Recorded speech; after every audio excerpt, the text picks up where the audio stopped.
Estamos iniciando hoje o podcast Iceberg. Estou muito feliz de estar aqui hoje, iniciando essa nova caminhada, não só na minha jornada, mas que eu possa contribuir para muita gente que gosta de política, que entende de política, e aqueles que estão iniciando uma caminhada, que querem participar disso.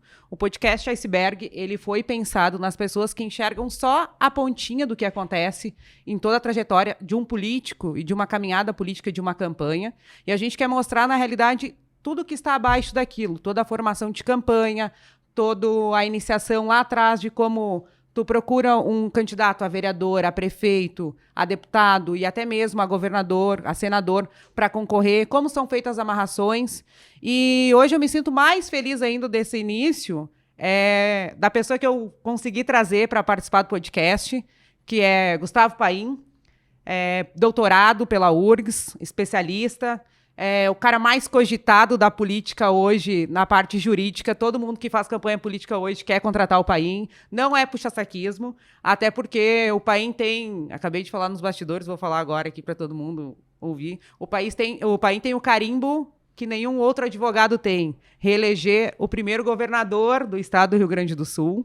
Eu acho que essa marca vai ficar como o must de todo o teu currículo.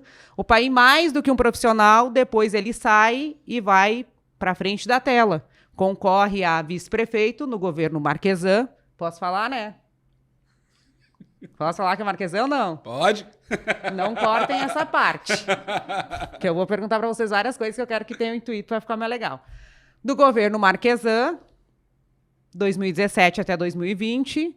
Todo mundo achou que iríamos fazer uma reeleição Marquesan e Paim, porque a gente vai mostrar, relembrando, o que está por trás das coisas.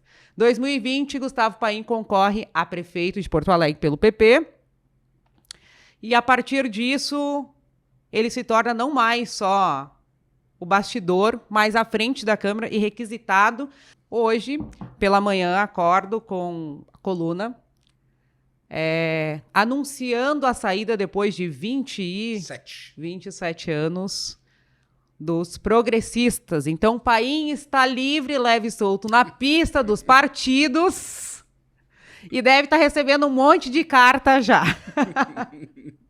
Vamos lá, Paim, vamos começar essa história, que tu tem muita história boa para contar para nós. Isa, é um prazer participar aqui desse podcast. Eu sei que no Iceberg tem a lógica dos 10% aparentes, os 90% que estão submersos, né? O revelar tudo também é muita coisa, mas vamos tentar chegar nos 70% ali, acho que a gente já pode ir bem longe. É um prazer participar, realmente fazer a reeleição do governador Eduardo Leite já foi um passo, de alguma maneira, da minha desfiliação do Progressistas, porque o Progressistas tinha seu candidato, e participar daquela equipe, claro que eu sempre brinco, né? O candidato ajuda muito. O Eduardo e o Gabriel, claro, fizeram uma belíssima campanha, toda a equipe de marketing, toda a equipe participaram com sucesso da primeira vez que um governador foi reeleito no Rio Grande do Sul. E eu tive a honra de participar na área jurídica, no meu escritório, com o Everson, com a Renata, e conseguimos participar para o Rio Grande do Sul, uma façanha, né? Reeleger um governador. Nós que somos um estado conhecido por ser do contra, conhecido por ser da briga dos chimangos, dos maragatos, dos colorados e dos gremistas. Sim. Enfim, a gente tem a gente tem no nosso DNA um pouco ser beligerante, ser brigão e não gostar das coisas como estão e querer mudá-las. E isso foi histórico do Rio Grande do Sul. Eduardo Leite quebrou essa regra ao se reeleger e foi um prazer realmente participar do jurídico. Bondade tua dizer que mais procurado por todas as campanhas, mas quem quiser fazer campanha, estamos aí à disposição para cuidar juridicamente. Além de tudo, é humilde, né? E a questão de na pista dos partidos, eu falei até pelo respeito que eu tenho ao Progressistas, eu entreguei ontem minha desfiliação ao Celso, que é um presidente do partido, mas um amigo também, e disse para ele, olha, não te preocupa que eu não estou indo para nenhum partido, eu estou fazendo um detox de política partidária um pouco, porque depois de 27 anos, desde os meus 18 anos, eu sempre fui filiado ao mesmo partido. O partido mudou de nome, era PPR, PPB, PP, Progressistas, eu fui sempre filiado ao mesmo partido, porque eu tenho realmente uma ideologia mais pautada na centro-direita, chamemos assim. O partido às vezes também muda um pouquinho suas orientações e eu achei que era melhor ficar agora um tempo, tanto pessoal como profissionalmente, afastado da política partidária. Eu acho que, primeiro, a minha participação já não era tão ativa dentro da política partidária, então não fazia muito sentido nem para o partido me ter enquanto filiado, e para mim não tinha nenhum sentido estar filiado hoje ao Partido Progressista, e eu digo que a vida é muito curta para a gente fazer coisas que não tenham sentido. Olha aí, ó, a Paim vai estar num ano sabático, preparando-se para as próximas campanhas, gente. Vamos lá, Paim. O que eu quero que tu traga para nós nesse momento é como tu se enxerga na realidade, sendo o bastidor e sendo depois o protagonista. Porque depois, quando tu concorre ali em 2017 com o governo Marquesan, tu sente como é estar do outro lado. E quando eu passo orientação e a gente conversa sobre política, eu sempre falo, para mim é muito fácil eu ser bastidor. Ninguém me xinga, ninguém me fala nada, eu fico ali, dou a orientação que eu tenho que dar, vou para casa e durmo tranquilamente, né? E aí o candidato normalmente se prepara, tem as dificuldades com a família, tem as dificuldades do próprio partido. Como tu se viu nesse momento? Porque, assim, é muito diferente tu estás atrás, né? Tu já vinha de uma política partidária por estar no PP. Eu já sou bem ao contrário. Eu nunca me filiei a partido e nunca realmente assumi cargos públicos, porque eu tinha essa coisa da equidade. Eu não quero, quando eu fizer uma avaliação, eu quero avaliar de forma o todo, né? Mas claro que a gente simpatiza com um ou com outro, que é normal do ser humano, e não tem como separar. Isso não existe. Então, assim, como tu se sentiu naquele momento de, putz, agora sou eu que estou ali na frente, como vai ser? A gente sabe que tu é um cara mega preparado, faz sustentação, é o cara que defende os prefeitos caçados, que estão prestes a serem caçados, né? Porque isso é uma parte também do currículo do Paim, que a gente sabe que toda vez que tem algum problema em alguma cidade, pode ser que tenha um outro advogado que assuma, mas sempre bate na porta lá do teu escritório a defesa e a sustentação para não cassação da pessoa que está sendo, como se fala? Indiciada? Não? Que está respondendo uma ação, então julgado. A gente sabe que volta sempre para ti. Então, já acostumado com sustentação, com isso, com aquilo, e agora eu vou para o front. O que acontece no front? Tem uma frase que eu gosto muito que é... Eu não me lembro o autor, mas depois de 20 anos de trabalho, eu fiz sucesso da noite para o dia. Eu lembro quando eu fui candidato a vice-prefeito, como assim, já direto para vice-prefeito? Direto eleito vice-prefeito? Tem toda uma atuação de bastidores, de realmente participar. E eu me filiei ao Progressista em 96, quando eu fiz 18 anos e comecei a atuar. Em 2002, eu fiz minha primeira campanha jurídica como advogado do ex-governador Antônio Brito. Em 2004, coordenei o jurídico do Jair Soares para a Prefeitura de Porto Alegre, ex-governador do Estado, e o segundo turno do Fogaça. Então, eu sempre fiz uma atuação e a política eleitoral, direito político, essa relação entre direito e política te faz perceber melhores caminhos eleitorais, melhores estratégias políticas para uma eleição. Então, naturalmente, eu participava com pessoas que estavam mais na linha de frente, eu mais no assessoramento das campanhas eleitorais. E, naturalmente, os convites foram surgindo. Surgiu a primeira vez uma sondagem em 2008, surgiu um convite para concorrer em 2012, e aí 2016 foi quase que irrecusável em dado momento. Me falavam dentro do partido, em 4 oportunidades, haviam 4 candidaturas que o PP talvez apoiasse, e se eu toparia ser vice de algum deles. E eu lembro que eu disse, de 2 aqui eu topo, de 2 eu não gostaria, e não é nada contra os candidatos, era questão de momento e de outras questões.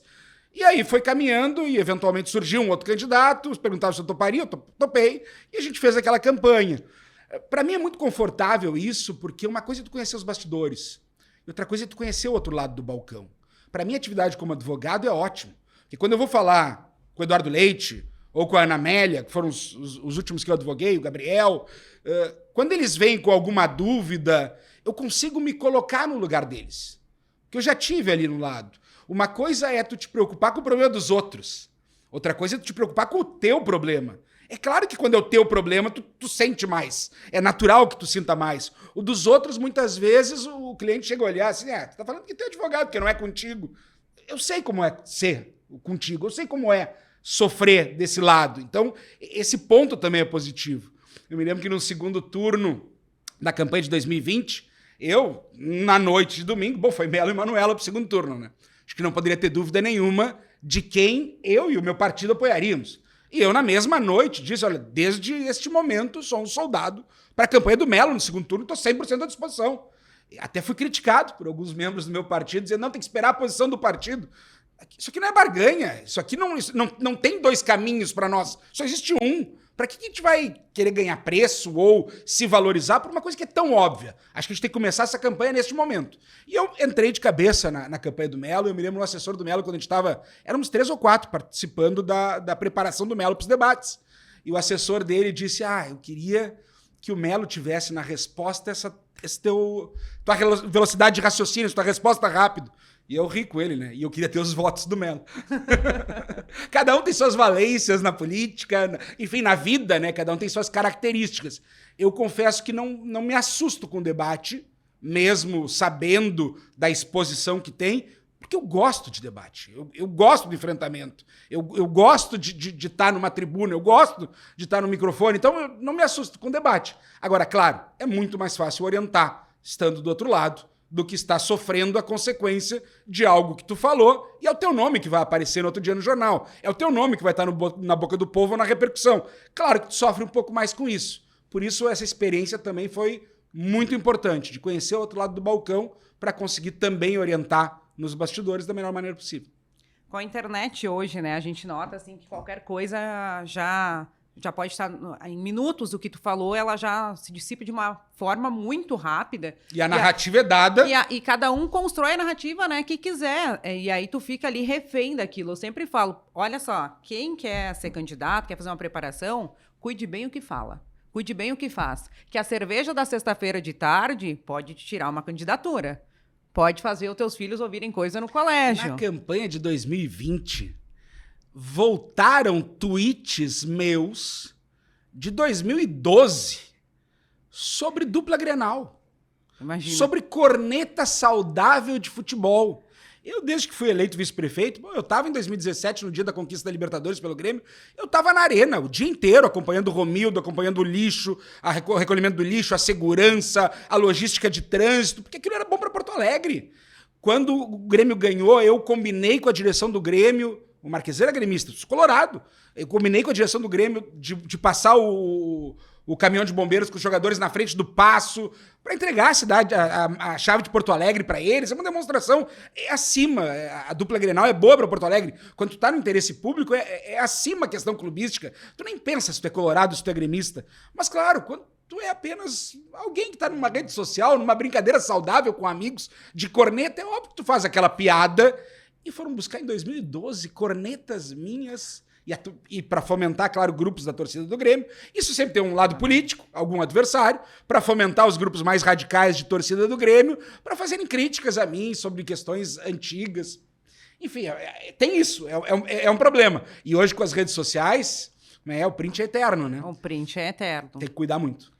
E aí, normalmente, quando tu aponta, né, tu faz algum comentário em seguida, tu já tem um retweet ali de uma fala tua, e eu sempre falo, estejam preparados. É a mesma coisa que a gente faz uma estratégia meio do mal, assim, né, que tem na política, todo mundo sabe, e aí um cara disse assim pra mim, ok... Eu ouvi dizer que tem.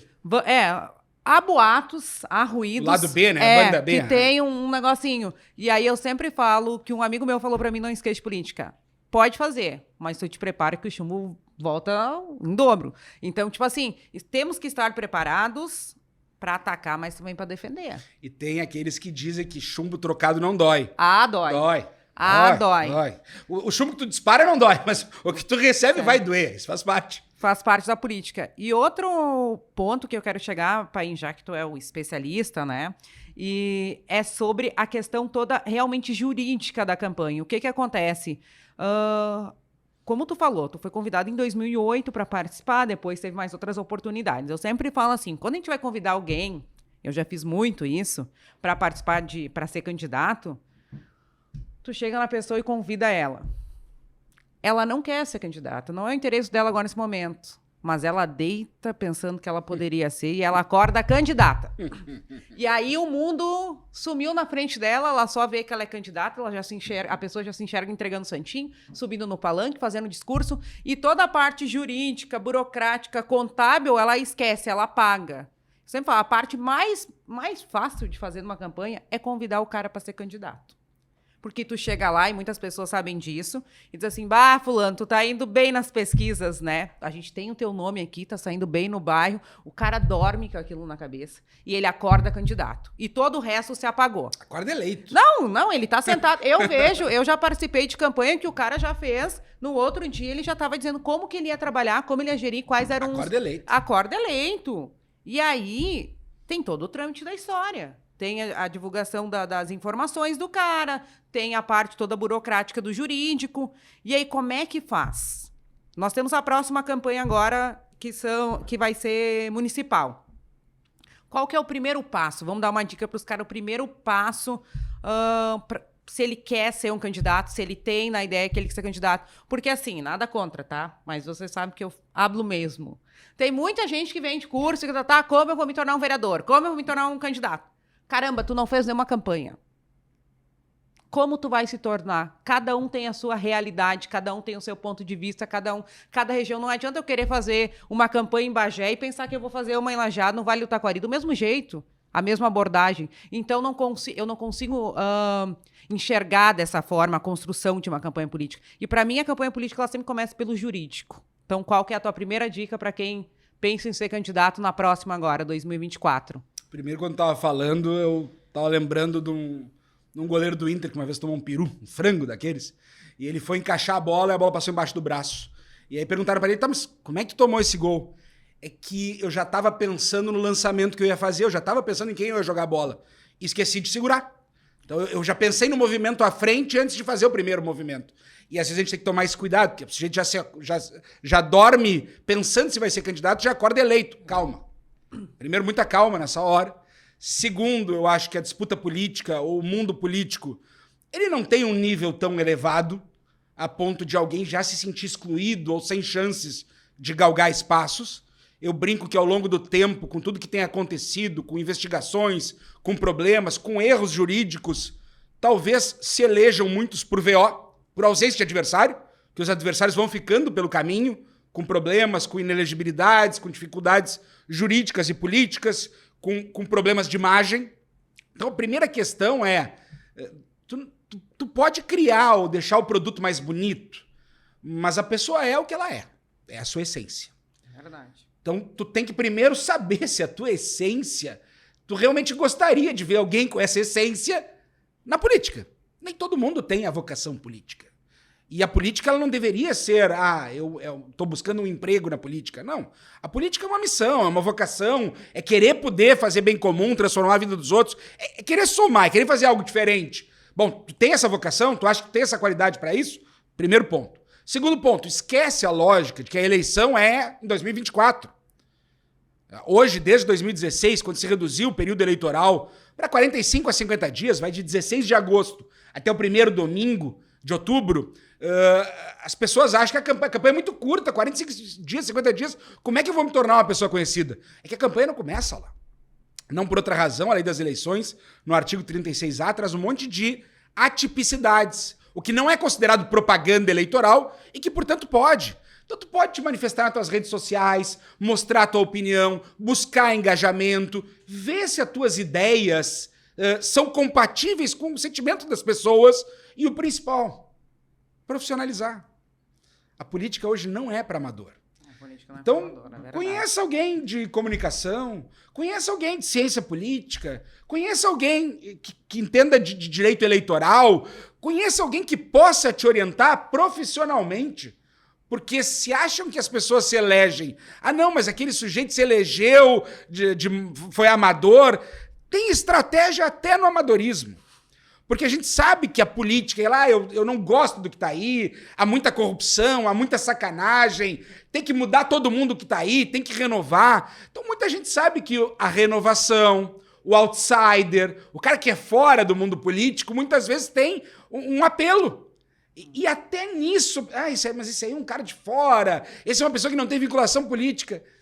Até nisso há profissionalismo. Até nisso há uma mensagem para tornar um produto palatável de acordo com o que pesquisas demonstram que o eleitor quer, que o cidadão quer. Isso é profissionalismo. É tu realmente fazer uma pesquisa pensando quando tu tá muito distante da eleição, não pensando no teu nome, até pode pensar no teu nome, mas pensando no que a sociedade vê. Qual é o perfil? O que eu quero? Ah, não, hoje é um perfil de renovação. Bom, o sujeito que está há 30, 40 anos, talvez não esteja no seu momento. Então, pesquisas profissionais, com leitura de pessoas que compreendam a pesquisa, te permite entender o cenário, entender se as tuas características se encaixam e, a partir dali, tu estabelecer uma comunicação com as pessoas. Com o teu vizinho. Tem gente que tem vizinhofobia, que fica olhando no olho mágico para ver se tem algum vizinho no corredor para sair. E depois quer concorrer. Ah, eu faço isso só no elevador. Eu também tenho um pouco isso. Mas vai pedir voto depois. Tu tá preparado para isso? Tá preparado para pedir voto? Tá preparado para te expor nas redes? Tá preparado para ter tua vida exposta? Porque essa leitura prévia tu tem que ter. Tu tá com segurança. Ah, eu quero ser candidato, mas eu já escrevi muita coisa. Dá uma filtrada nas tuas redes. Procura alguém que entenda disso, que ele vai te ajudar a filtrar as tuas redes. Não tô dizendo que isso não vai aparecer, mas tu diminui a chance. Se não te pesquisaram antes, talvez não tenham. Se forem procurar hoje, talvez não encontrem. Eu sempre falo assim, me conta tudo. Aí a pessoa conta, o candidato conta. Eu falo, tá, e agora tudo que tu não pode contar de jeito e maneira nenhuma, tá? A gente que agora conta. Aí chega a se ajeitar na cadeira. Tive um probleminha uma vez, assim. Por quê? Porque a gente tem que estar preparado. E não é nem que tu tenha feito algum erro. Eu vou dar um exemplo em 2016, que é um exemplo engraçado. Me escolheram candidato a vice-prefeito e, claro, fizeram um filtro nas minhas redes. Encontraram uma foto minha em Verona, na estátua de Julieta, que já tá desgastada um dos seios, porque ali tem uma lenda que tu coloca a mão ali e dá sorte, e eu tenho uma foto. Não, isso vai pegar mal, sexismo, uma mão no seio de Julieta. Apaga essa foto. Tá bem, apaga essa foto. Então não é por maldade, né? Infelizmente a gente vive um mundo que o adversário, dizem, que vai procurar pela banda B, de alguma outra forma, não oficialmente, te expor e te trazer dificuldades eleitorais. Infelizmente isso faz parte do mundo político. Eu gostaria que fosse assim? Claro que não. Eu gostaria que fosse diferente? É óbvio que sim. Mas é a vida.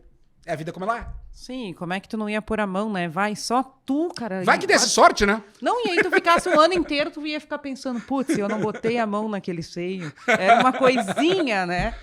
Não, e é bem isso, assim, eu vejo quando a gente pega muitos candidatos que eles estão realmente, assim, e agora eles estão perdidos e estão num negócio que a grama do vizinho é sempre mais verde. O card do cara, do colega é mais bonito, o vídeo do colega é mais preparado, a curtida, ele tem muito mais curtida, muito mais envolvimento, e aí eu falo, caraca, quantas curtidas tu quer? Ah, não sei, tem que viralizar. Daí eu falo, tá, o que é viralizar? Ah, tem que ter, sei lá, 10, 15 mil curtidas.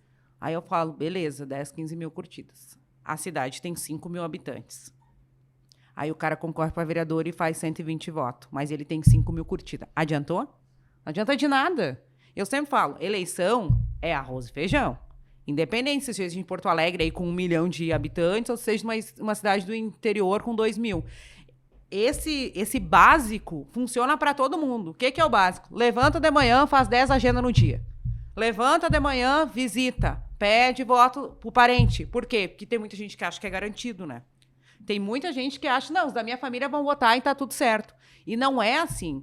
O cara da tua família é o mais... que eu não posso falar agora. Ele quer se sentir valorizado. É mais suscetível a influências externas. Ele quer, assim, que tu chegue lá e peça pra ele que tu namore ele. Que eu sou importante. Isso, sabe? Porque o santo de casa nem sempre faz milagre. E aí o cara não faz o arroz com feijão, e aí ele quer pra internet, e aí ele quer... Eu sempre falo, existem pessoas que são fora da curva, que fazem uma onda por uma coisa ou outra. Ah, mas eu não acho legal esses caras aí que ficam falando besteira na internet, como é que o povo vota nele. Olha, gente, se ele tem voto é porque alguém gosta. Alguns têm votos, como a situação que foi do Tiririca, que é meio um voto de indignação. E nós temos candidatos aqui no Sul que pegam esse voto de indignação, sabe? E aí depois eu fico pensando, pai, na próxima agora... depois. Isso, é bem mais difícil sustentar. E o do Tiririca, eu diria que foi a campanha mais estelionatária da face da terra. E não é contra o Tiririca, mas o slogan dele é vote Tiririca, pior que tá, não fica. E ficou. E ficou. Realmente. E o pior de tudo, claro, o Tiririca é o candidato no auge do mensalão.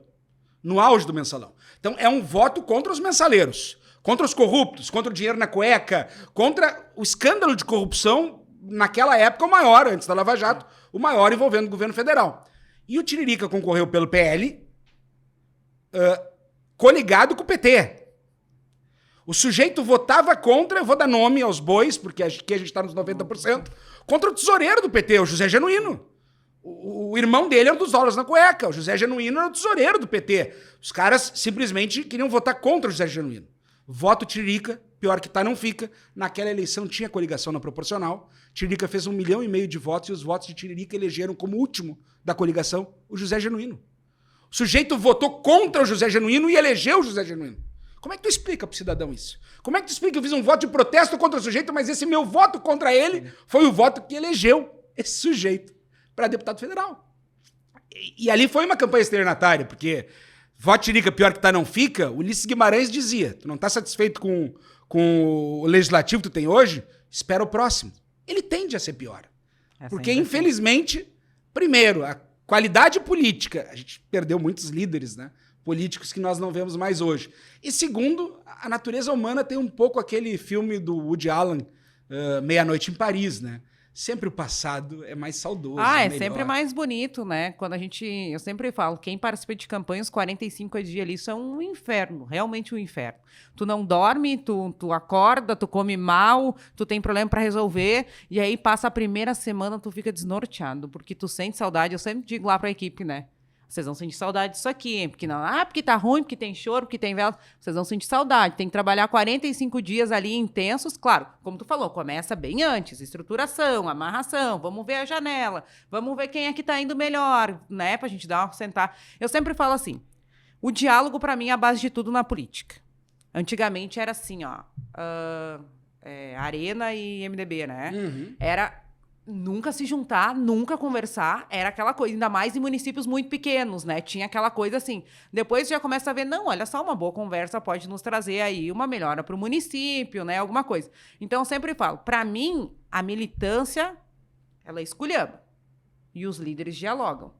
A história sempre foi assim, né? Daqui um pouco sentava dois caras lá e já tinha um novo presidente. A história fala assim. Tá, mas que horas conversaram que ninguém viu? Os advogados muitas vezes diziam, não vamos ficar nós brigando aqui, depois eles vão dar as mãos lá, se acertar, e nós vamos ficar inimigos de palhaço aqui, porque é isso. É isso aí. Então eu falo sempre, tem que haver um diálogo, a gente tem que ver lá atrás quem é que é. Eu sempre falo assim, faça uma pesquisa no município, quer ser prefeito? Faça uma pesquisa, vê quem são os vereadores mais citados. Esses caras depois vão somar no voto para ti. Se o cara faz 1.000 votos como vereador, olha, tu pega uma boa porcentagem aí dessa votação, né? Se não pega tudo, porque daí tem ali, que a pessoa não gosta do cara que é prefeito, mas pega uns 600 a 700 votos numa boa. Por quê? Porque ele está ligado àquela majoritária. Então, assim, começa lá atrás toda a situação.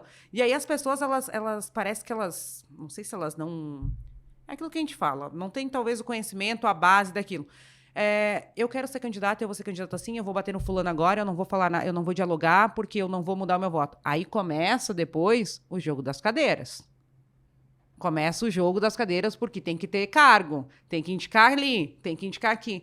E aí, sabe quem é a pessoa que se sente traída nessa história? O eleitor. Uhum. Porque tu vendeu uma história aqui, né? Eu saí vendendo uma história que eu sou contra. Aí daqui um pouco eu faço um jogo das cadeiras. Gente, é normal da política. Vai sempre acontecer. É saudável. Os polos opostos têm que existir para acontecer o diálogo, para acontecer as mudanças, para tudo se reorganizar. Dei uma palestra esses dias para um monte de mulher e eu falei, caramba, vocês têm a caneta na mão e vocês não usam. Por quê? Porque elas se sentem acuadas, porque elas se sentem com medo, porque a voz não é escutada. É normal da política. Eu simplesmente acho normal. Ninguém vai dialogar comigo agora e vai concordar com tudo que eu falo. Mas eu me sinto mal porque eu sou mulher. Eu tô nem aí, eu vou gritar mais alto. Falaram aqui no início que eu falo alto, né? Realmente eu falo alto. Quando eu iniciei minha caminhada lá atrás, eu não era ouvida. A minha voz, eu tinha que passar a minha instrução para alguém e alguém vendia a minha ideia. E eu ficava fula da vida. E muito acontece isso também. Quando eu falo assim, o candidato ele tem que fazer o que o estrategista fala, o que o jurídico fala, realmente é isso. Claro que ele não é um boneco, uma pessoa que não explana a sua vontade, mas ele tem que ver os caminhos. Se aqui na pesquisa está dizendo que o povo dessa cidade tá querendo trabalho, vamos fazer uma campanha direcionada para o trabalho. Não adianta a gente querer falar em saúde nesse momento. Se daqui a pouco a lei não permite algo assim, tem que fazer algo... Isso. Então, vamos dialogar, vamos ajustar o tabuleiro, né? Que eu sempre falo, calma, vamos sentar, porque o copo sempre é meio cheio. E é muito dificultoso. A política, gente, ela não é fácil. E cada dia ela tá ficando mais difícil, né? Porque depende do teu posicionamento, a maneira como, tipo, o país tem o mesmo perfil que eu. A gente habla mesmo, a gente não quer saber. E isso aí, muitas vezes, a gente é visto como prepotente, que a gente faz as coisas pelo lado que não pode, porque eu sempre, tá, olha só, jurídico, mas eu quero fazer, como é que eu faço? Isso é uma relação muito complicada numa eleição. Primeiro, nós temos o candidato e tem que compreender o candidato. O candidato tem um perfil. Não adianta tu querer transformar o candidato em algo que ele não é, porque não vai soar natural. Não vai soar verdadeiro e isso o eleitor percebe. A gente brinca que a gente faz muita lei assim para tutelar o eleitor, como se o eleitor não soubesse decidir. O eleitor sabe. O eleitor sabe escolher. Ah, mas precisa lei, porque senão vão usar não sei o quê para comprar o eleitor, para corromper o eleitor, para enganar o eleitor. O eleitor hoje vende o voto e vota no outro. O eleitor sabe o que está fazendo. Vamos deixar isso bem claro. Esse é o primeiro ponto. Então, não tenta enganar alguém que não quer ser enganado. Não tenta fazer de alguém algo que ele não é. E aí a gente começa na assessoria de campanha com algumas características da atividade. A pessoa da comunicação, do marketing, ela quer fazer daquele produto o melhor produto possível para ganhar a eleição. Então, o que for necessário fazer para que aquele candidato seja eleito, vai ser construído tecnicamente, com ideias, com slogans, com mensagens. Bom, mas nem sempre aquilo é permitido na lei. Como é que tu vai fazer isso? Os advogados eleitoralistas, eu vou falar da minha classe, via de regra tem medo. E tem medo por várias razões. Primeiro, a minha tese de doutorado é sobre direito eleitoral e segurança jurídica. E a gente brinca que é uma obra de ficção jurídica. Porque segurança jurídica no direito eleitoral só tem na capa do meu livro. Isso não existe. As leis mudam, as resoluções mudam, a interpretação muda. Então é uma zona muito arenosa. Dificilmente tu trabalha com certezas. Tu trabalha com ideias de como vai ser a análise do tribunal. Mas mudou a composição. É outro desembargador, é outro ministro no TSE. Daqui a pouco tem outro entendimento. Então tu sempre vai trabalhar com um pouco de dúvida. Via de regra, os advogados, dada essa insegurança, têm medo e dizem, olha, não pode. Eu odeio quando eles dizem que não pode. O não é o mais fácil, porque se não fizer, não vai responder, não vai se incomodar e o advogado não vai ser responsabilizado por isso. Então, não pode. Primeira resposta. E aí, claro, o cliente perde, mas não responde. Eu brinco e a gente lá no escritório trabalha nisso, mas eu sou um pouquinho mais exagerado, porque lá nos meus colegas tinham os advogados mais conservadores, e é um pouco mais ousado, até por conhecer o outro lado, eu digo que o nosso jurídico entende que pode. Porque o não é fácil de dizer. A questão não é simplesmente dizer amém ou sim ou tu pode e depois dane-se as consequências. Não é isso.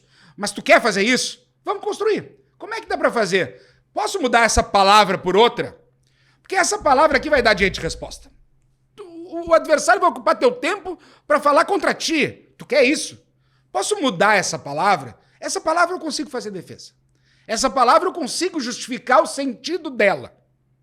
Eu me lembro até hoje uma fala do Jorge Mardini, já falecido, sobrinho do Hugo Mardini, que foi líder da maioria, ele concorreu a... Não me lembro se era deputado, em 2006, e ele escreveu: Mardini é o fim do PT e da bandidagem.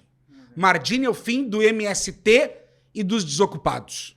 E o PT entrou com direito de resposta. E eu fui fazer a sustentação oral. E fiz uma sustentação com base no português. Mardini é o fim do PT e da bandidagem. É um termo aditivo de duas palavras distintas. Se ele quisesse se referir à bandidagem, teria Mardini é o fim da bandidagem do PT. Ele não fez isso. A única coisa que ele disse que o PT não era a bandidagem. São dois termos distintos numa frase. E o relator, ele olha, pela primeira vez eu mudo meu voto por causa da sustentação da tribuna. Quando eu fui para a tribuna, ele disse, veio defender o indefensável. Depois no voto dele, ele olha, pela primeira vez na minha vida, eu mudo meu voto pela sustentação da tribuna. Claro que eu não tinha orientado aquela frase. Eu teria dito que não poderia usar daquela maneira. Mas até a maneira errada de ser feito, tu consegue, às vezes, com jogo de palavras, fazer uma defesa. Às vezes não. Se tu não tem o que defender, bom, o risco é esse. Também eu sou dessa teoria. Eu digo pro candidato, o risco é esse. Tá disposto a correr? Vale a pena? Bom, aí é uma análise de riscos. Então tu tem que entender, primeiro, não é simplesmente sim ou não. É como construir o sim. Dizer não é fácil, tu tira a tua responsabilidade, mas prejudica o teu candidato. E esse prejuízo pode ser determinante na hora da eleição. Então é como construir este sim e saber dos riscos e saber se vale ou não vale a pena correr os riscos. Bom, o risco aqui é uma multa. Vale a pena. 2004, Fogaça estampou outdoor por Porto Alegre. Era um outdoor vermelho enorme, uma baita de uma foto do Fogaça, o nome Fogaça embaixo.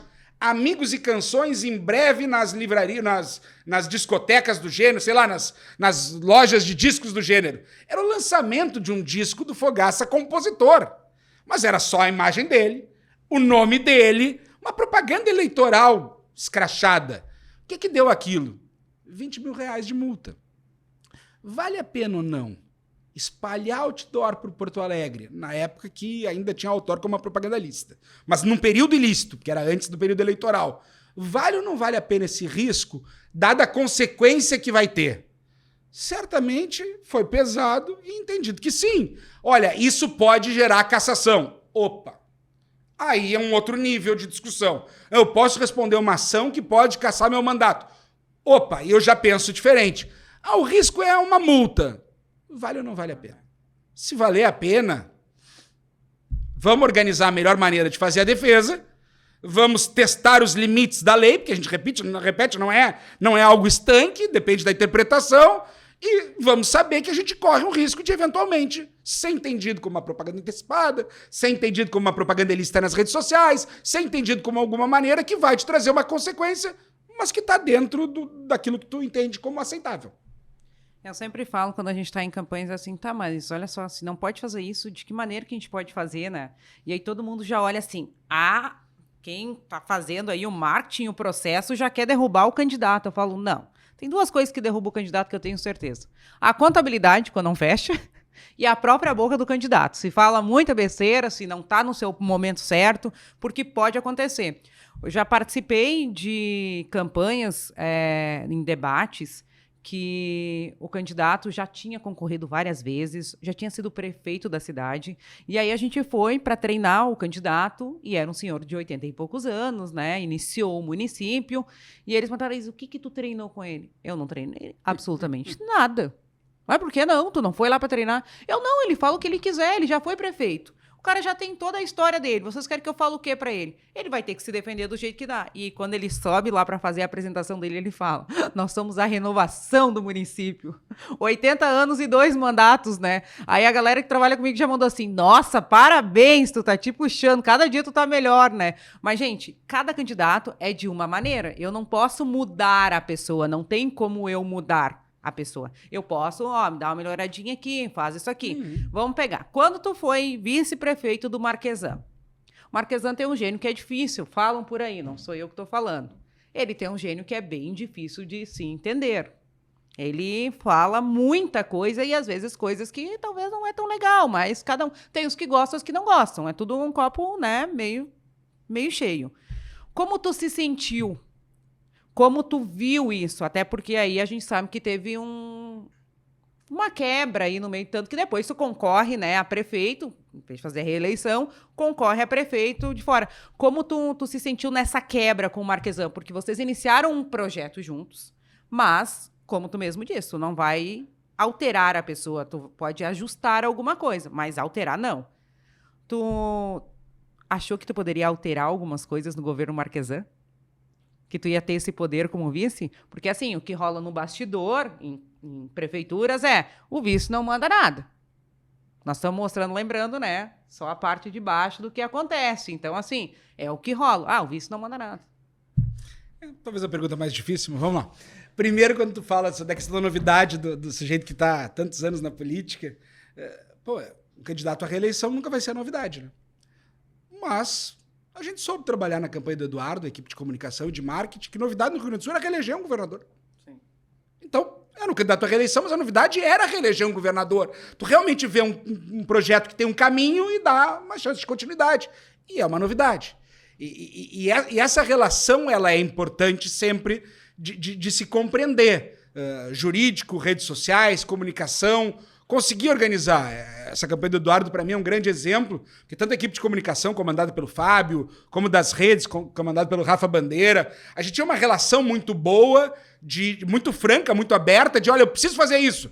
Dá para mudar? tem como mudar. E a gente se entendia, organizava, tinha sinergia.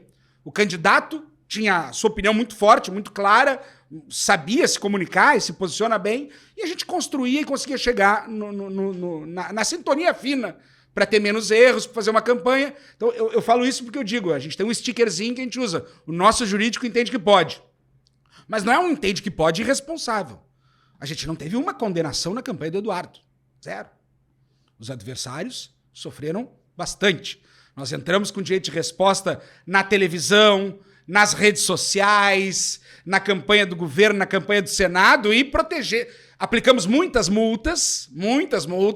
Tem candidatos parcelando valores altos aí e nós saímos... Gente, contratem depois o Paim. Vocês vão estar sentados do outro lado, não pagando, cobrando. E nós saímos basicamente incólumes. Tem um processo de discussão ainda que pode ou não ter uma multa que é a mínima na Justiça Eleitoral. Então, a gente está em discussão ainda, não abrimos mão sobre um material que eu tinha dito. Olha, esse eu não recomendaria e acho que tem esse risco. Vale a pena ou não vale a pena, mas estamos defendendo o risco para tentar realmente acabar absolutamente zerado a campanha. Os adversários sofreram um pouco mais com isso. Então, não é dizer que sim, porque não é tu que vai responder, aí é muito mais fácil estar do outro lado do balcão. Não. Eu entendo a situação do outro, eu sei o que é responder um processo, até não tive, graças a Deus, passei 4 anos na Prefeitura de Porto Alegre e não respondi nenhuma ação. Isso também é importante, tem que saber o que está fazendo. Mas, enfim, tu sabe do risco e tu sabe do dano que o sujeito vai ter no seu emocional. O advogado talvez mais acostumado, o sujeito que não é advogado, daqui a pouco tô respondendo um processo. É aquela faca ali, será que um dia eu vou ter algum problema? Aquela preocupação. Então, tu entende, não é irresponsável, mas demonstra caminhos possíveis. Em relação a 2016... primeiro, eu me lembro quando eu me reuni com a minha família, a minha avó, falecida infelizmente já, aos 98 anos, mas a minha mãe e a minha esposa, e disse, olha, quando já era a reta final ali, quando já estava no limite da convenção, talvez aconteça uma coisa, que é eu ser candidato a vice-prefeito. E foi uma choradeira em casa. Não faz isso, não estraga a tua vida. A política é tanto problema, não sei o quê. E eu disse, olha, mas se eu for, vai ser vice do Marquesan. E de alguma maneira, até a imagem que o Marquesan tem, aqueles discursos que ele dava no Congresso, do Paulo Pimenta, sobre vários. Esse é um cara sério, esse é um cara honesto, esse é um cara que briga contra o sistema. Se sentiram mais tranquilos. Eu conhecia um pouco o Marquesan, não muito. O Marquesan tem o seu lado positivo, foi eleito prefeito de Porto Alegre, foi deputado federal várias vezes. E eu tenho, enfim, para mim é uma questão muito superada em relação a isso. O que passou, passou. Mas, claro, não foram poucas as vezes no caminho que me diziam, tu conhece bem ele, te prepara. Tu não dura o primeiro ano.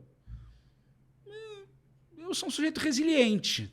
Uma vez numa reunião do TCE lá, o então presidente do TCE, o conselheiro Marco Peixoto, disse o Paim é o algodão entre os cristais. De alguma maneira, o Marquesan tem aquele espírito mais brigão e eu mais conciliador tentava organizar. Eu fui resiliente. Diziam que não durava o primeiro, durou 3 anos. Foi no 3º ano que realmente chegou num momento em que eu não tive o que fazer. Eu particularmente entendo que não tive o que fazer. Poderia ter mudado alguma coisa antes ou depois. Tu te arrepende de algo? Não, porque se eu tivesse naquela situação, naquele momento, como aconteceu, eu teria feito a mesma coisa. Houve quebra de confiança, e pouco interessa o porquê, houve de alguma maneira uma exoneração das pessoas do meu gabinete, quando eu estava de férias, e eu... Bom, agora chega um momento que também uma submissão fica... Não, tu tem que te posicionar. Sabia das consequências, sabia dos riscos, sabia de tudo isso que envolve, mas naquele momento eu não tinha outra opção para fazer. Então, ele tem um temperamento que não é fácil. As pessoas conhecem, sabe? Tem pro lado bom e tem pro lado ruim. O Marquesan, ele gosta de comprar briga. O Ricardo Gomes dizia que a zona de conforto do Marquesan é a briga. Então, tem brigas boas, importantes de serem cobradas. E eu acho que a gente fez muitas transformações em Porto Alegre, porque tinha alguém como o Marquesan para comprar algumas brigas que precisavam ser compradas, que o Melo não teria feito em 2016. Porque ele era o vice do Fortunati. E porque tinha a Juliana do PDT de vice. Não teria feito algumas transformações no município que eram necessárias. E talvez alguém diferente do perfil do Marquesan tivesse sido mais conciliador, contemporizador e não tivesse feito as transformações. Porto Alegre estava no vermelho. Hoje, Porto Alegre está entregando obras, muitas contratadas no governo anterior, mas o Melo está conseguindo fazer essas entregas. Nós fizemos várias entregas, trecho 1 da Orla, o Melo entregou o trecho 3, enfim, uma continuidade, uma construção. Hoje, Porto Alegre tem uma saúde financeira. Então, algumas brigas que o Marquesan compra são necessárias e talvez poucos políticos tenham a coragem que ele tem de comprar. O problema é que ele, às vezes, não discerne entre o que é o essencial e o que é a contingência, o lateral, o que é o importante e o que é só desgaste. Ele compra a briga. Mas essa briga não vai te levar a nada, não me interessa. E aí acontecia muito de gerar desgastes desnecessários. Não naquilo que importava. Naquilo que importava, ok, tu tem que brigar e concentra tua energia. Tua chance é maior de ganhar. Algumas a gente perdeu por falta de energia que estava dissipada entre inúmeras brigas. E outras só te traz um desgaste. E aí vai te trazer um desgaste que começou desde o início com o PP. Não que algumas brigas não fossem corretas, mas algumas eram desnecessárias. E eu sempre dizia para ele, olha, vai chegar um momento em que a tua ruptura com o PP vai ser tal que eu não vou ter o que fazer. Eu vou ter que virar um vice decorativo. Eu não vou poder trabalhar, porque eu não posso brigar contigo, que é o prefeito, não posso brigar com o meu partido. Então, o que eu vou fazer? Também era eu tinha uma relação sempre muito... Tem uma relação muito boa com o Ricardo Gomes, mas na época, claro, ele era um vereador do PP, então a gente conversava muito. Ele usava esse exemplo. Olha, é como se fosse uma briga da tua mãe com a tua esposa. Pra tua mãe, tu defende tua esposa. Pra tua esposa, tu defende a tua mãe. Porque tu tem de alguma... Então, o Marquesan não via... Porque eu defendia o partido, ele dizia, tu não me defende. Quando eu chegava no partido, internamente, defendia o Marquesan e apanhava muito no partido, ele dizia, tu só defende o Marquesan, tu não defende o partido? Não! Eu tenho que tentar, de alguma maneira, contemporizar e evitar a ruptura dessa ponte. Porque se essa ponte romper, bom, acho que todo mundo perde. E eu não vou ter o que fazer. Só que chegou um dado momento que, depois de várias vezes, quando eu falei isso, Marquesan, eu vou brigar com o PP e não vou ter o que fazer, eu vou ficar aqui sem atividade nenhuma, porque eu não vou mais poder atuar, E ele deu de ombros, assim, tipo, o problema é teu.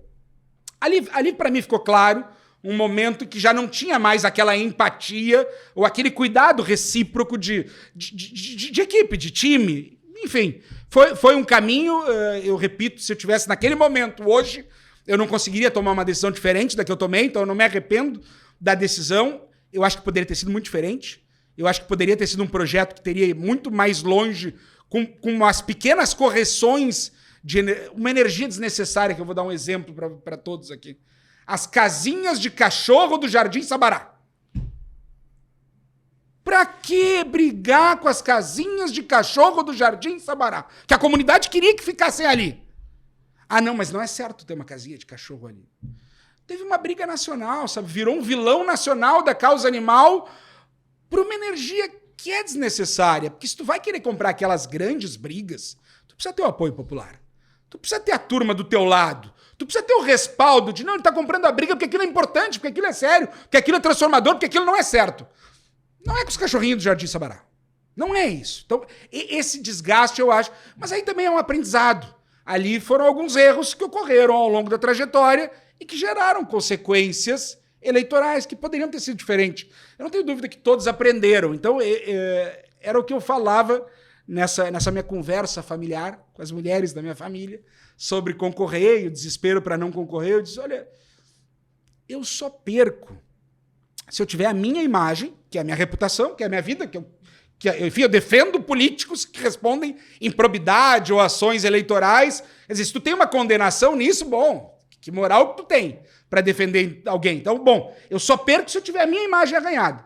Como eu sei que não vai ser um governo que vai fazer sacanagem ou qualquer coisa do gênero, como eu sei e eu consigo ver antes de assinar algo se aquilo é um problema, se não é um problema, eu acho que esse risco ele é minimizado. Claro que na gestão pública sempre corre risco, mas é minimizado. E eu não tenho dúvida que a experiência que eu ganho com isso é algo de crescimento de vida, como pessoa, como político, como cidadão, como advogado. Não, eu trago esse assunto porque muitas vezes isso acontece dentro das prefeituras e aí as pessoas não sabem como agir ou acham que aquele momento, eu agi de maneira errada. E aí, mesmo nós que somos os bastidores, que sabemos como funciona, a gente passa por isso. Tu acabou passando por esse momento, e aí hoje tu tem um discernimento totalmente assim, naquele momento tinha que acontecer aquilo, é assim, não vai acontecer só no município lá de 1.500 habitantes, nem de 2.000, porque normalmente acontece nas prefeituras. Eu tive que entrar com uma ação judicial. Eu entrei com uma ação judicial para garantir, e o juiz deu, o parecer do Ministério Público foi nesse sentido, e o tribunal confirmou que eu tinha direito ao meu gabinete. Porque quando tu fala, o vice é só decorativo, qualquer coisa do gênero, essa é a minha leitura sobre política. Primeiro, alguém não consegue administrar um município sozinho, precisa de uma equipe. E o vice é o primeiro da tua equipe que é eleito das urnas. É o número 1. Tu não pode deixar esse sujeito sem ajudar e sem trabalhar. Eu entendo isso como improbidade.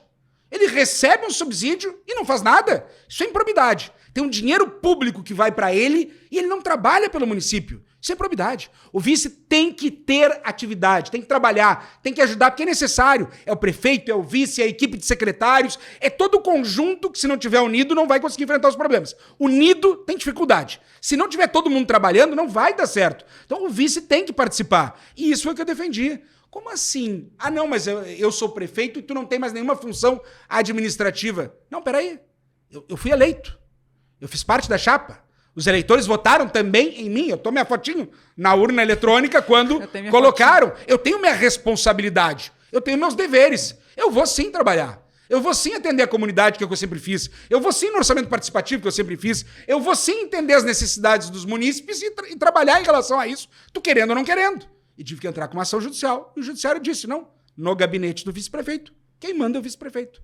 No gabinete do vice-prefeito, nomeia ou exonera quem o vice-prefeito quiser. E não quem o prefeito manda. Eu tive que entrar com uma ação. E ganhei uma ação judicial em relação a isso. Claro que eu não queria que isso tivesse acontecido. Por óbvio que eu não sou um sujeito de brigar. Eu não gosto de brigar. Eu gosto de compor. Eu gosto de conciliar. Eu não queria que isso tivesse acontecido. Mas não teve outro caminho. Eu acho que aconteceram algumas coisas erradas ali que eu não gosto, que eu não gostei. Claro que sim. Agora, se eu levo isso para minha vida, não. Com a máxima tranquilidade. Eu não gostei de muitas atitudes que aconteceram. Mas isso para mim é passado. Isso para mim é passado. Repito, acho que o Marquesan é um político que tem seu talento, tem suas valências, tem seus méritos por tudo que conquistou e tem seus defeitos. Como todos nós temos. Virtudes e defeitos. Tu tem que compreender. Tu concorreria numa chapa novamente com ele? É claro que não. Esse erro eu não cometeria novamente. Mas eu compreendo o estilo dele de fazer política e não levo isso pro lado negativo ou pro mal. Pergunta, tu cumprimentaria o Marquesan? Eu encontrei no dia da posse lá do Melo, cumprimentei, encontrei uma que outra vez, cumprimentei. Na campanha do Eduardo, que eu tava lá, ele de alguma maneira passou ao lado sem me ver, fazendo que não me via para não me cumprimentar.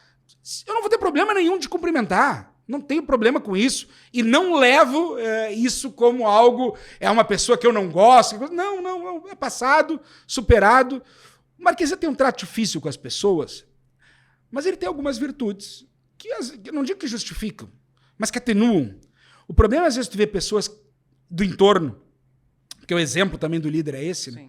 Pessoas do entorno que não têm talento nenhum, não somam absolutamente nada, e reproduzem a mesma postura de agressividade, de desrespeito, de ofensa às pessoas que trabalham no entorno. Bom, essas aí realmente acho que estão no lugar errado. Quem tem um talento, quem tem uma valência, bom, tem que saber os defeitos e as virtudes e tem que escolher, ponderar, vale ou não vale. Agora, quem só tem os defeitos, bom, esses aí acho que era boa alijada política.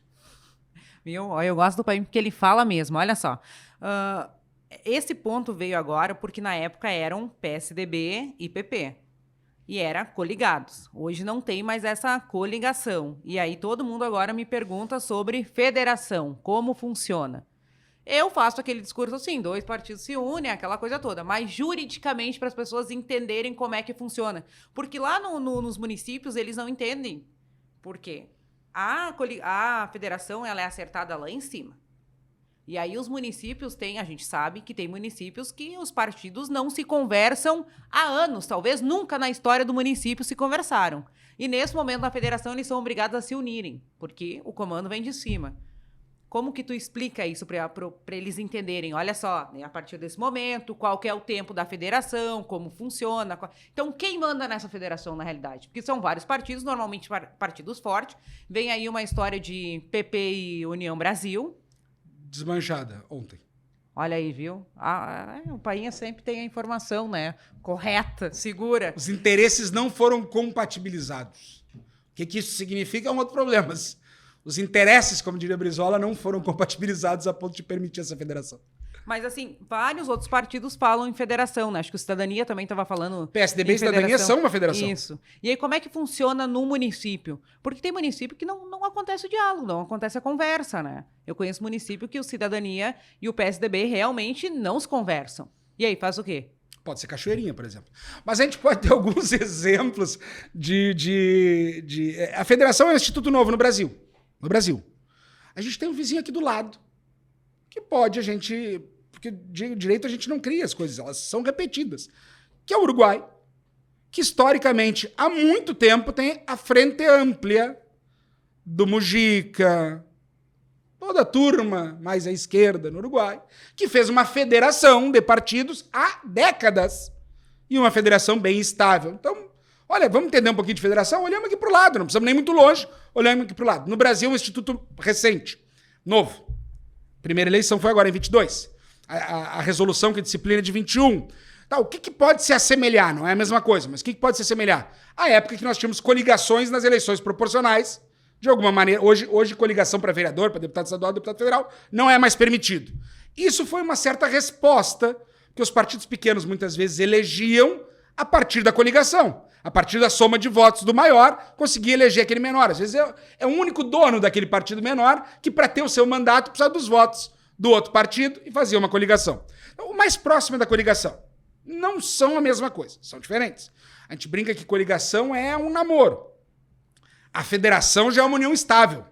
Porque a coligação é para aquela eleição. Tu vai nas convenções, passou a eleição, terminou. Os partidos voltam a responder isoladamente. A federação não. Ela tem que ser no mínimo 4 anos. Então ela tem uma estabilidade maior. E ela tem um regramento, sem dúvida, que primeiro os partidos no Brasil e as federações são nacionais. Então a federação é feita lá em cima. Depois é replicada nos estados e depois ela vai em todos os municípios. Porque agora o partido não concorre mais isoladamente. Ele concorre numa federação. E a verdade é que a prática e a teoria às vezes não se relacionam. Tanto que os parlamentos em geral, o Congresso, as assembleias, as câmaras, não estavam prevendo liderança da federação. Mantinham lideranças dos partidos.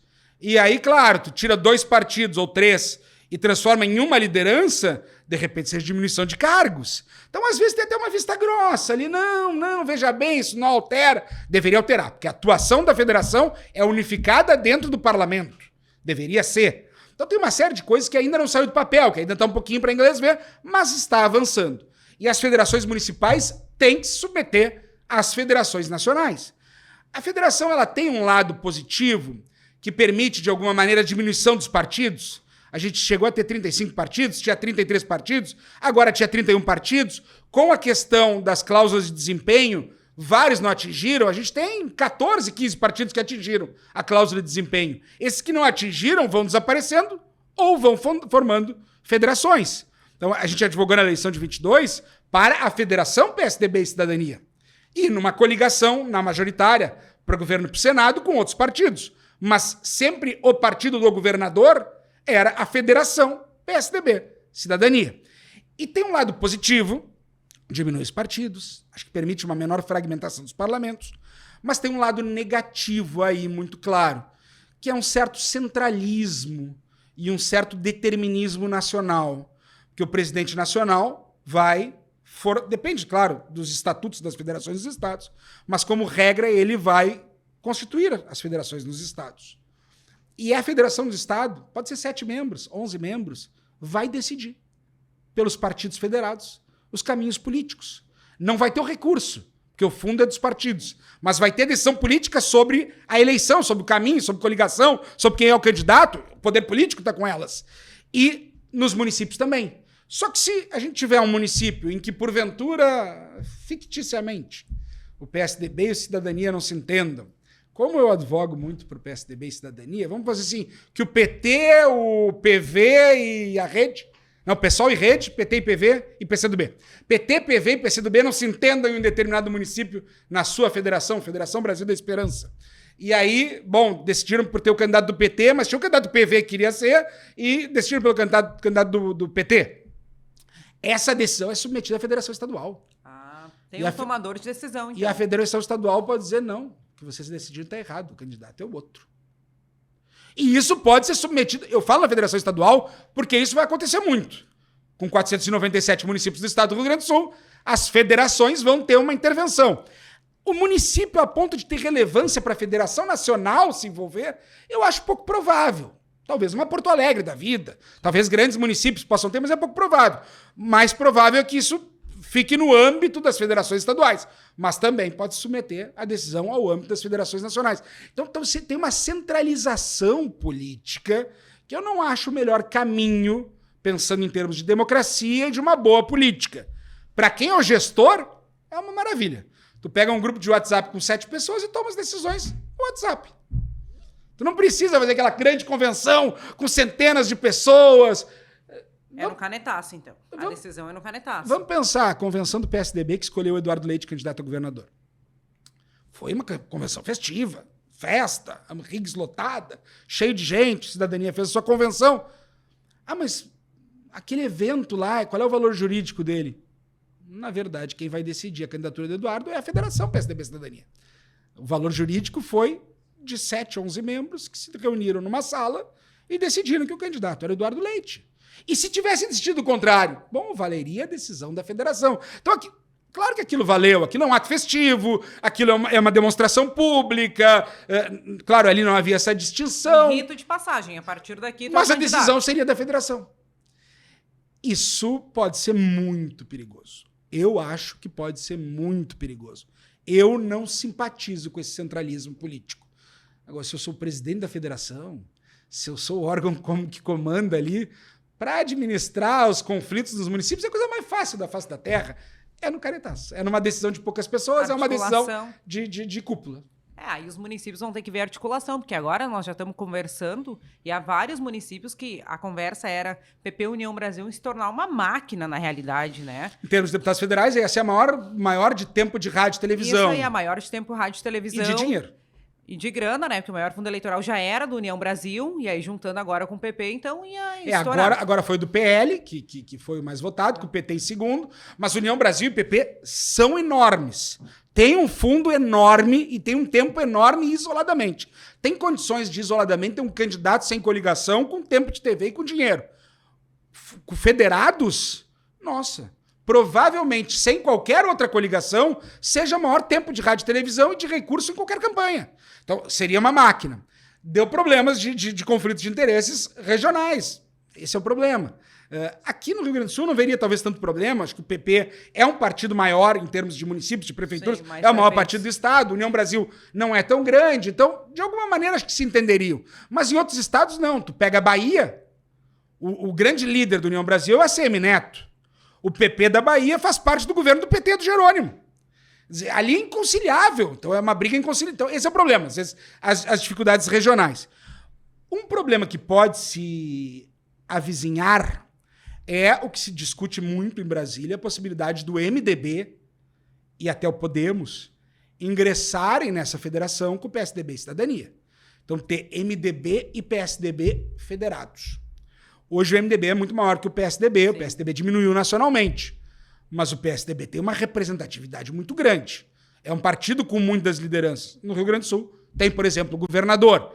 Então, como é que vai ficar isso com partido? Porque quando tu une o PT com o PV, o PV foi uma sobrevida. A gente sempre sente que quando é assim, PV... Não tem briga.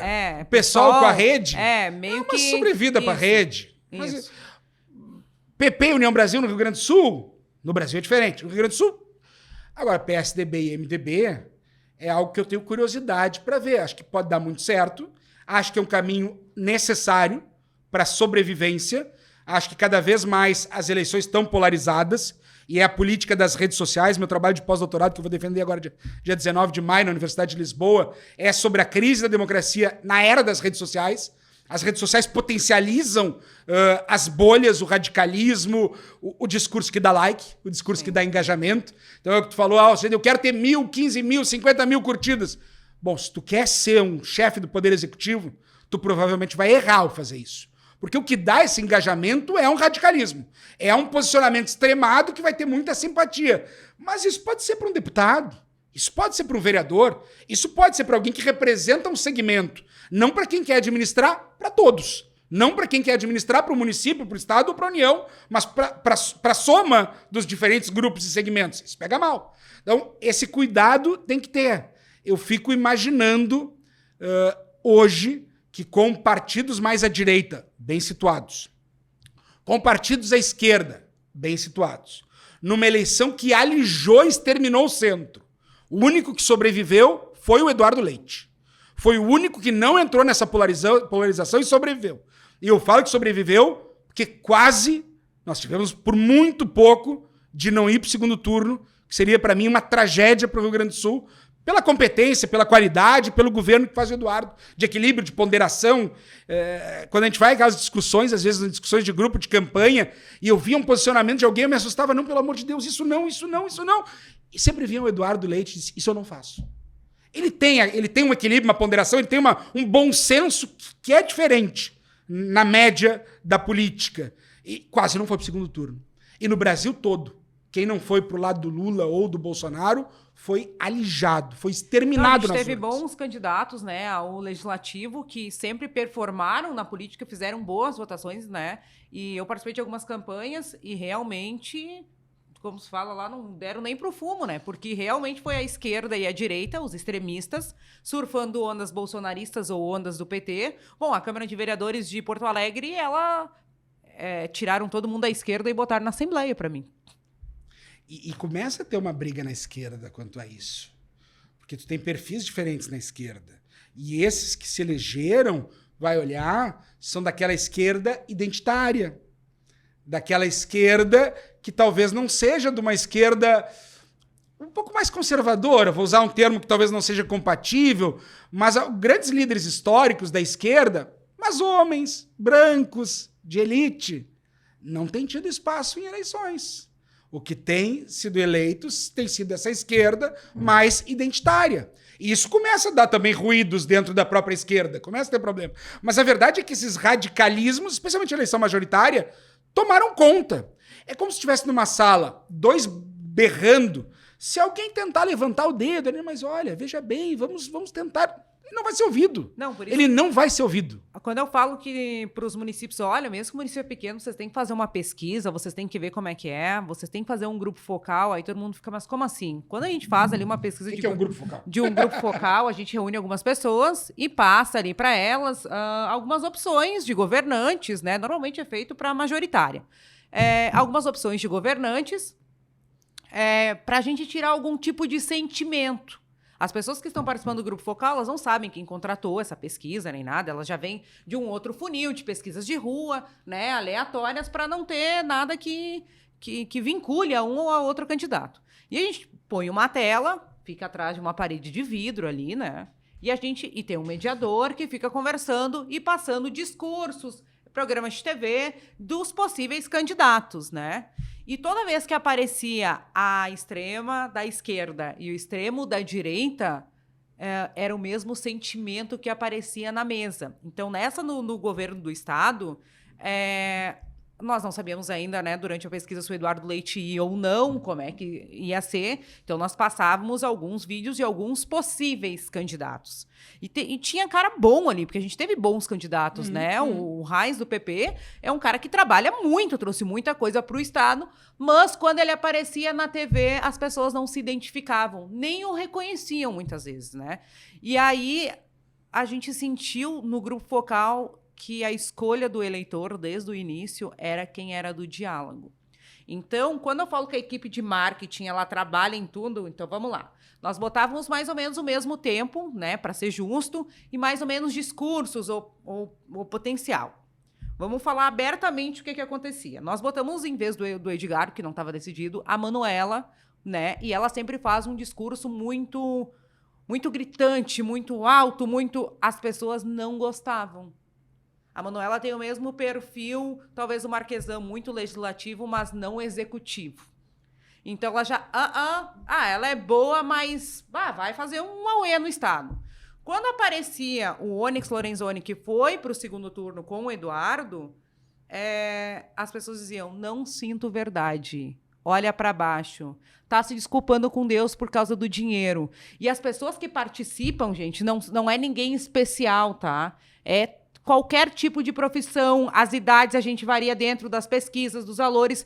E é surpreendente como as pessoas tinham aquele negócio. E eu acho que ali, talvez, no Onyx, não estou falando mal dele, estou fazendo uma crítica ao marketing. Eu acho que ele não foi bem colocado. Tu entende? Ele deve ter as atribuições dele. O cara foi ministro de 4 ministérios, eu acho. Foi deputado federal umas quantas vezes. Mas, tipo assim, ó, as pessoas tinham um sentimento de repugnante, assim, de como ele se colocava. Vou lembrar a lógica do Eduardo. O Eduardo, ele quando renuncia em fevereiro, lá em março, mas quando fazíamos pesquisa em fevereiro, o Eduardo tinha uma avaliação estratosférica. Aí tu olhava na avaliação, reeleito. Ele renuncia e sofre uma queda de avaliação e recupera durante o período eleitoral. Mas qual é o grande calcanhar de Aquiles dele? A renúncia. Sim. Qual foi o primeiro programa do Eduardo? Ele falando sobre a renúncia. Por que renunciou?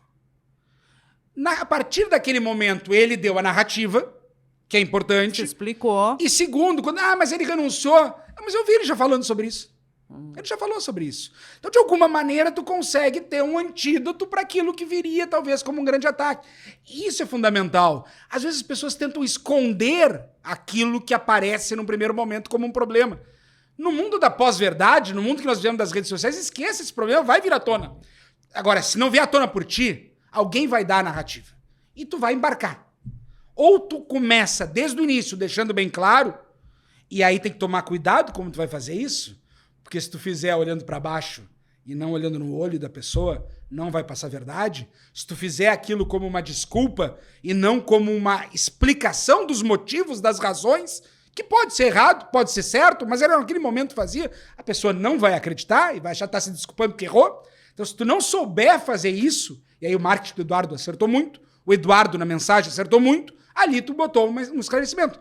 Mas foi uma eleição de primeiro turno muito difícil. Sim, e aí, que depois gerou a eleição. Quando a gente passava o vídeo do Eduardo, era num cenário totalmente clean, ele de uma camisa branca, meio assim, ó, tô aqui pro diálogo, eu sou o cara da paz. Aqui estão se batendo e eu sou esse cara agora. E aí o comentário era assim, ele fala que não vai, mas se ele vai... ele é o cara do diálogo, a gente vai votar nele. Então, assim, de 10, 12 pessoas, o Eduardo sempre saía com 70% de aprovação. Ele sempre saía muito bem. Então, assim, essa história de polarizado, e eu sempre falo assim, se tu polarizar, tu tem que ter um nicho. Aí tu tem que saber se tu vai falar para a esquerda, se tu vai falar para a tia do Zap, se tu vai falar, né, para quem que tu vai falar, com quem tu vai conversar. Quando tu é legislativo, tu não precisa da aprovação de todo mundo. Tu precisa da aprovação que te dê a quantidade de votos. As pessoas têm que entenderem isso. E aí, normalmente, elas já começam dentro dos partidos a querer disputar com o de fora. Eu sou desse partido, quero disputar com o partido tal. Elas não olham que a primeira disputa é interna. O fulano e o fulano também são bons.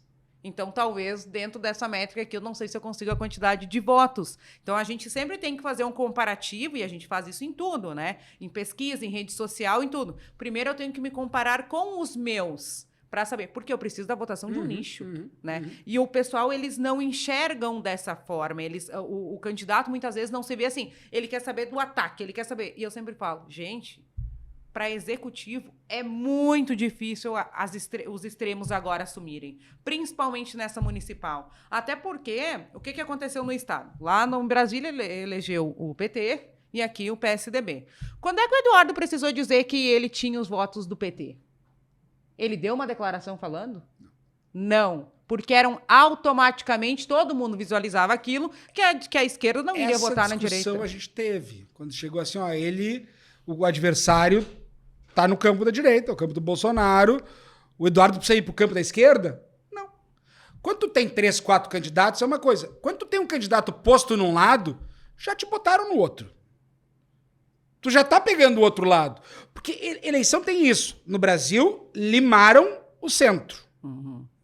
Mas, via de regra, se um candidato mais de centro, e era essa leitura que a gente tinha claramente, for pro segundo turno contra um candidato extremado, ele leva uma grande vantagem. Porque o extremado fica nichado e ele pega o centro e o outro lado. Ele tem um espectro maior. E é a lógica do sistema eleitoral majoritário de 2 turnos, que é realmente, no segundo turno, permitir que aquele que é mais rejeitado tenha menos chance. E aquele que tem mais capacidade de diálogo tenha mais chance. Não por outra razão, a Le Pen vai sempre pro segundo turno na França. Mas não ganha. Porque ela tem os 30% do nicho dela, mas ela tem rejeição dos outros 60%, 70%. Então ela vai pro segundo turno, mas não se elege. O problema que acontece no Brasil, e na América Latina como um todo, é que estão indo para o segundo turno e não é no Brasil. Foi no Brasil, foi no Chile, foi no Peru, foi na Colômbia, foi na Argentina, tem sido assim. No Brasil foi o Lula e Bolsonaro, foram os extremos pro segundo turno. E aí, claro, vai ganhar um dos extremos, porque só tem essas opções. No Peru foi a mesma coisa. O Pedro Castilho e a Keiko Fujimori. Bom, ganhou o cara que era sem menor chance de ser presidente. A Keiko Fujimori, filho de um presidente que foi impeachado e que tinha todos os defeitos possíveis. Ganhou ele por rejeição. 50,1 a 49,9. O cara já tentou dar um golpe e já foi deposto. O Peru tá em guerra civil. Violência nas ruas porque querem que a vice-presidente, que assumiu como presidente, convoque novas eleições. No Chile, tinham vários candidatos, mas foi o Cássio Boric, extrema-direita e extrema-esquerda, pro segundo turno. Na Colômbia, da mesma maneira, tinham vários candidatos, mas foi o Gustavo Petro que se elegeu, das guerrilhas colombianas, a Colômbia que sempre sofreu com guerrilha, pro segundo turno contra o Hernández, que era o Trump colombiano, que também é a mania da vez. É o Trump chileno, é o Trump colombiano, agora é o Trump equatoriano, Rotulou. é o Trump brasileiro, o Trump virou um rótulo de extrema-direita no mundo. A verdade é que a América Latina toda, e acho que é um fenômeno da democracia das redes sociais de hoje na América Latina, ela é extremada. E isso tem se reproduzido nacionalmente nas eleições. O Brasil é apenas mais um exemplo. E de eleições, por serem polarizadas, muito radicalizadas e por detalhe. Por 1%, 0,5%, 2% é uma vantagem enorme, quase ultimamente nessas últimas eleições. E tu vê candidatos de diálogo, de centro, terem expectativa, infelizmente tem sido raro. Por isso que eu disse que o Eduardo tem um diferencial. Ele tem um diferencial. Ele se reelegeu num estado que não reelege. Sim. E ele se reelegeu não entrando na disputa nacional, onde ninguém que não entrou se elegeu. Ele foi o único. Tem algo diferente aí. E é o estilo de política que eu gosto. Porque eu acho que uma coisa é tu ter uma opinião e tu ter posicionamento. Outra coisa é tu governar. E tu tem que governar para todos. Tu não pode governar pro teu espectro, porque senão tu vai gerar uma segregação, uma guerra civil, vai prejudicar a todos. Tu vai ter, claro, uma linha, uma orientação, mas tu vai dialogar com o outro lado. E tu não vai querer subjugar ou humilhar o outro lado. Não, tu vai querer compreender e ver o que é possível fazer dentro da escassez que existe no governo. Agora, tu governar só por um lado e fazer um revanchismo, como eu vejo do Lula hoje, como eu vi no Bolsonaro ontem, eu acho que isso faz mal pra política. Então, eu gosto de ver candidatos mais equilibrados e de centro. Por isso, foi uma das razões que me fez também participar e advogar na campanha do Eduardo. É por acreditar nesse tipo de fazer política e achar que isso é absolutamente necessário para a sobrevivência da política e da democracia, ou pelo menos da boa política e da democracia saudável. Eu não tenho visto isso na política nacional brasileira. Eu não tenho visto isso na política latino-americana em geral. E o pior de tudo, tu olha e não vê a curto ou a médio prazo uma tendência de mudança. Não, tu vê uma tendência de agravamento disso. E aí quando tu vê algumas personalidades que conseguem fugir dessa polarização, olha, vale o investimento. Que quem sabe a gente tem ali alguma possibilidade de obter ar, de respirar um ar um pouco mais puro na política, porque ela está muito agressiva. Ela está muito... E não é não ter posicionamento. Agora, tu pode ter posicionamento com respeito. Tu pode ter posicionamento mostrando a tua opinião sem querer humilhar ou sem querer massacrar o outro. Mostrando que não concorda com aquilo. E isso é fundamental na política. Tu dizer sim para todo mundo também tá errado.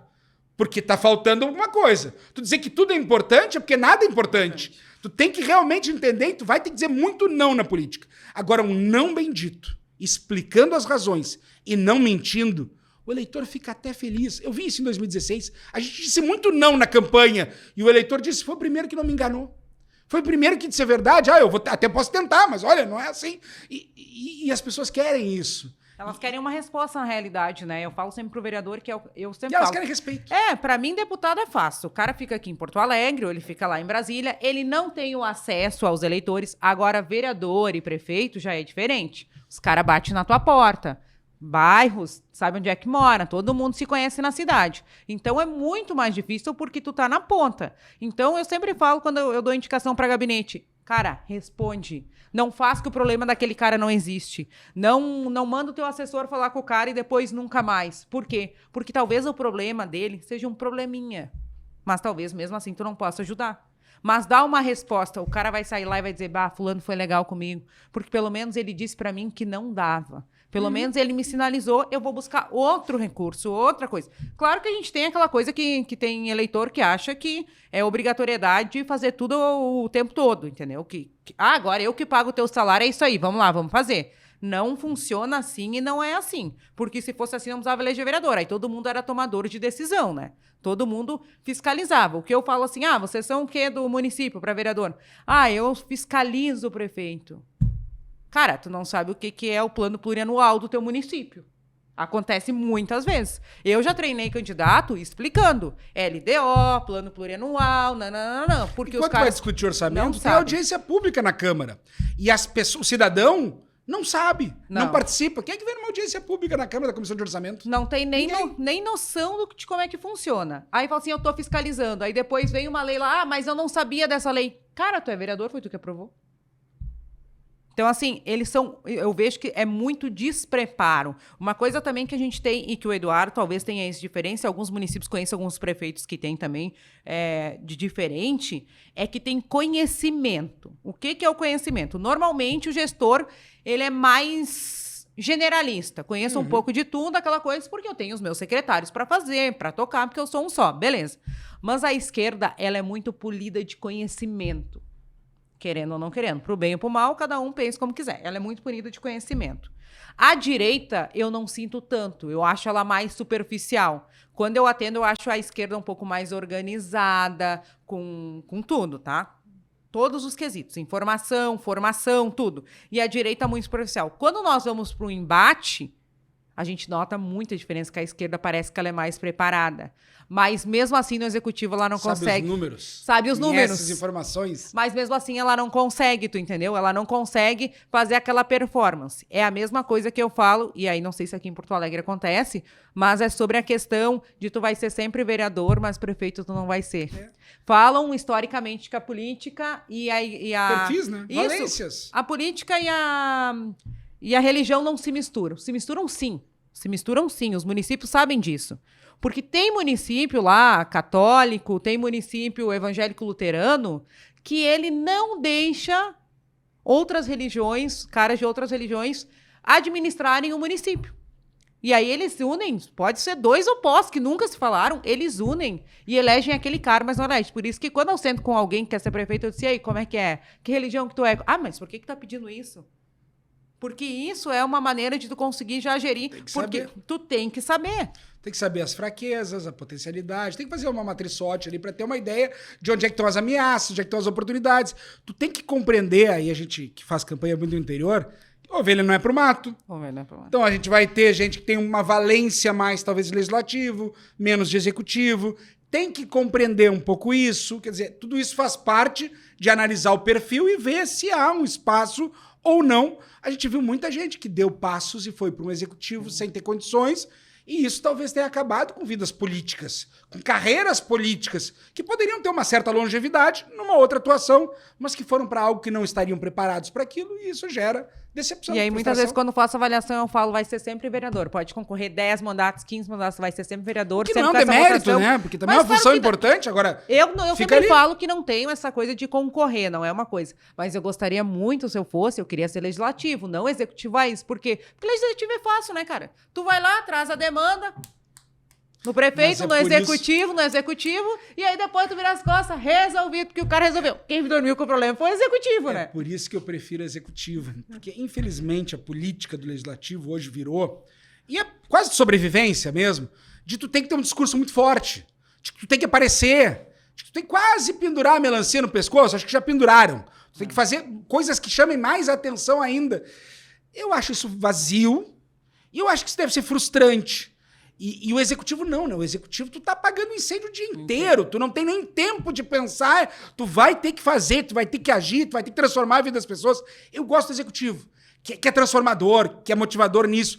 Eu acho que o legislativo, e tem grandes legisladores por aí, com pautas macro, com contribuições importantíssimas na política, mas infelizmente muitos daqueles que são os mais votados acabam tendo apenas aquele discurso muito radical, muito forte, para falar com um nicho, e quando tu fala com aquele nicho, vamos lembrar o exemplo do bolsonarismo.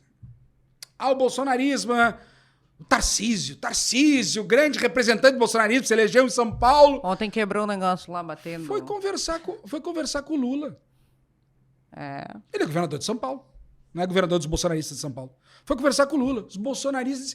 Que decepção! Mais um esquerda, mais um comunista. Mas que mundo vocês vivem?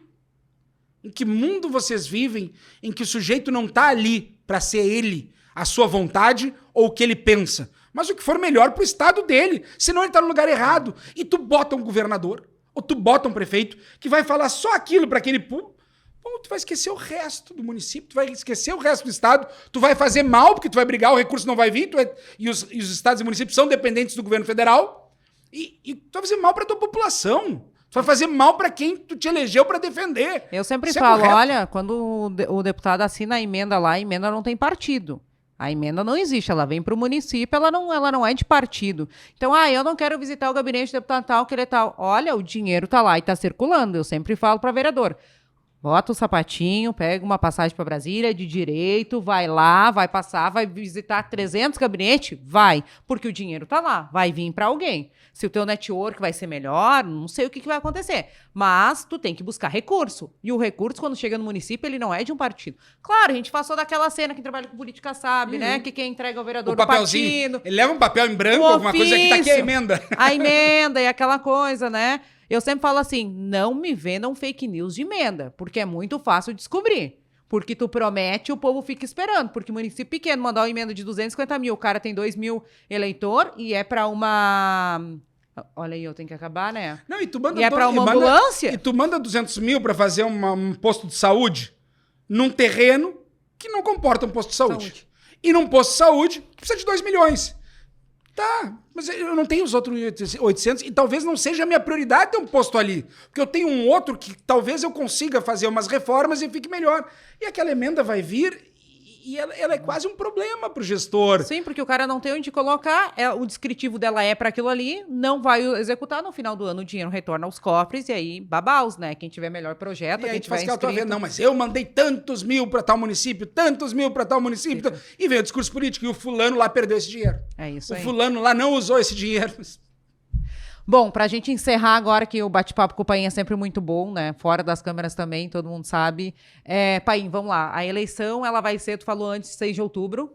6 de outubro, o primeiro domingo de outubro de 24. Então, 6 de outubro vai ser a eleição de primeiro turno. Os municípios com mais de 200 mil eleitores, um segundo turno no último domingo, vamos botar 21, 27 de outubro, o último domingo de outubro de 24. E os prazos para filiação partidária. Então, quem quiser fazer mudanças... Eu estou sem partido agora. Ele tem que se filiar até 6 meses antes da eleição. Então, vai até 6 de abril de 24. Vão ser as movimentações político-partidárias e as definições de partidos e de futuro de escolhas de candidatos nas convenções, que aí sim vão acontecer lá em julho e agosto. Descompatibilização, o que acontece? Já aconteceu de vários clientes não terem sido descompatibilizados, chegaram para nós, estava tudo certo e depois não fizeram. Isso inclui, gente, não é só assim, o cara trabalha na prefeitura, tá? Isso aí também inclui o servidor que trabalha em banco, que não se descompatibiliza, né? Órgãos públicos, tem que haver a descompatibilização quanto tempo antes? Depende do cargo, mas vai ser de 6 meses, aqueles mais relevantes, tipo ministro, secretário. Para prefeito e para vice-prefeito é a única exceção, são 4 meses como regra, mas tu vai para vereador 6 meses. E aqueles cargos sem maior poder de mando, sem maior ordenação de despesa, sem maior relevância política, 3 meses, em regra, é o prazo de desincompatibilização. Então, fiquem atentos quem está se programando para concorrer. A gente já disse que a campanha começa agora, por mais que o tempo mudou, né? Que antes eram 90, virou 45. Isso aí é tudo fake news. É um ano antes, são 365 dias antes já que tu começa a fazer a campanha. Tem gente que termina e já começa a fazer a campanha, na realidade, né? Bom, gente, quero agradecer ao Paim que veio participar conosco conosco aqui, dar o start, o inicial do nosso programa. Espero que tu tenha gostado de estar aqui conosco. Gostei muito, talvez tenha falado até um pouco demais sobre algumas questões, mas enfim, Mas é faz isso aí parte que é da o vida. intuito, né, da gente estar fazendo. Esse foi o primeiro episódio do podcast Iceberg e a gente mostra para vocês os bastidores da política.